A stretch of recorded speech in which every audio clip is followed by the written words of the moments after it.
या बातमीपत्राचे प्रायोजक आहेत pro rich look skin and hair studio. नमस्कार, पोलीस माझा न्यूजच्या बातमीपत्रात आपलं मनापासून स्वागत। पाहूयात काही विशेष घडामोडी।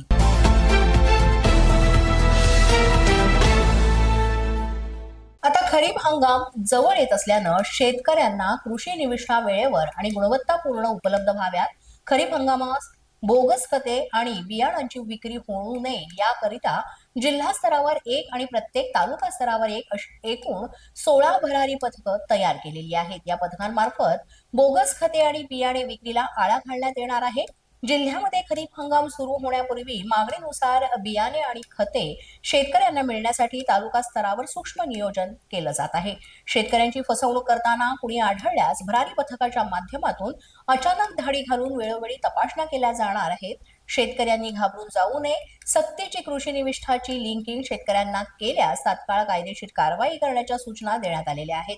याच दरम्यान या संदर्भामध्ये कृषी अधिकारी अभिमन्यू काशीद यांनी सविस्तर माहिती दिली आहे। लासलगाव, पिंपळगाव नजीक ब्राह्मणगाव, विंचूर, टाकडी अशा सर्वच भागात अवकाळी पावसानं अक्षरशः धुमाकूळ घातलाय।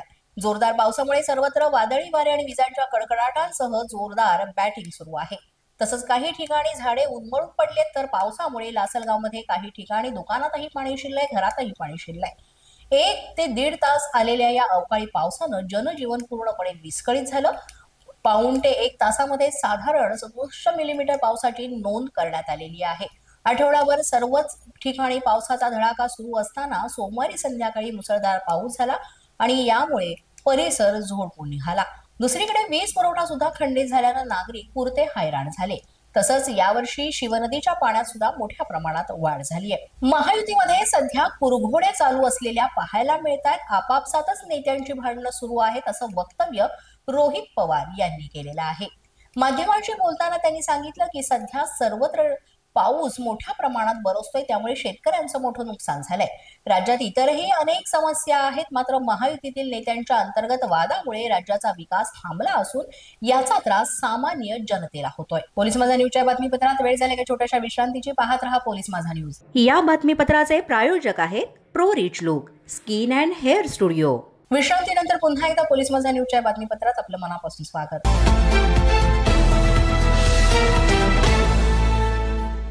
शिरूर शहरासह गुजरमळा परिसरामध्ये मोकाट कुत्र्यानं अगदी उच्छाद मांडलाय।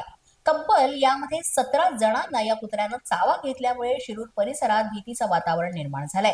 गुजरमळा परिसरामध्ये आतापर्यंत अनेक लहान मुलांना, वयोवृद्धांना या कुत्र्यांनी चावा घेऊन अक्षरशः दहशत माजवली। त्यामुळे आता शिरूर नगर परिषदेनं मोकाट कुत्र्यांचा बंदोबस्त करावा अशी मागणी नागरिक सातत्यानं करतायत।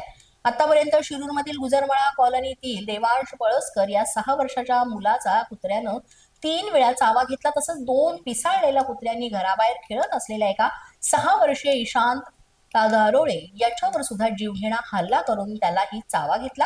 त्यामुळे जखमी झालेल्या यशवंतला अहिल्यानगर येथील एका रुग्णालयात उपचारासाठी दाखल करण्यात आला असून गुजरमळा आणि परिसरातील संतप्त महिला आणि नागरिकांनी एकत्र येऊन नगर परिषद प्रशासनाविरुद्ध नाराजी व्यक्त करून संतापही व्यक्त केला आणि लवकरात लवकर या कुत्र्यांचा बंदोबस्त करण्यात यावा असंही सांगितलं। व्यवसायामध्ये झालेल्या कर्जबाजारीपणाला कंटाळून हरियाणातील पंचकुलातील एकाच कुटुंबातील तब्बल 7 जणांनी सामूहिक आत्महत्या केल्याचा धक्कादायक प्रकार समोर आलाय। या मृतांमध्ये 4 प्रौढ व्यक्ती तसंच 3 लहान मुलांचा समावेश आहे। पंचकुला येथील सेक्टरमध्ये कार उभी करून या सगळ्यांना विषप्राशन करून आत्महत्या केली। सोमवारी रात्री 10च्या सुमारास हा प्रकार घडला। या घटनेमुळे देशभरात एकच खळबळ उडाली आहे। या मृतांमध्ये प्रवीण मित्तल, त्यांची पत्नी, आई वडील आणि 2 मुली आणि एका मुलाचा समावेश आहे। आपल्या मृत्यूनंतर मुलांना त्रास होऊ नये म्हणून त्यांनाही प्रवीण मित्तल यांनी विष दिल्याची माहिती समोर आली आहे। पोलिसांना गाडीतून सापडलेल्या 2 पानी चिठ्ठीतून हा सगळा तपशील समोर आला। प्रवीण मित्तल आणि त्यांचे कुटुंब सोमवारी बागेश्वर धामच्या धीरेंद्र शास्त्री महाराजांच्या सत्संगला गेले होते। तिथून परत येताना सगळ्यांनी सामूहिक आत्महत्या केली। प्रवीण मित्तल यांनी चिठ्ठीत म्हटलं होतं की हा सगळा माझा दोष आहे, यासाठी माझ्या सासू सासऱ्यांना त्रास देऊ नये। मात्र या घटनेनंतर सर्वत्र हळहळ व्यक्त होतीये। अशाच नवनवीन व्हिडिओसाठी पोलीस माझा न्यूजचं YouTube चॅनल सबस्क्राइब करा। तसंच आमचं फेसबुक, इंस्टाग्राम आणि ट्विटर अकाउंट फॉलो करा। अधिक माहितीसाठी आमच्या www.polismazhanews.com या वेबसाईटला भेट द्या। पाहत रहा पोलीस माझा न्यूज.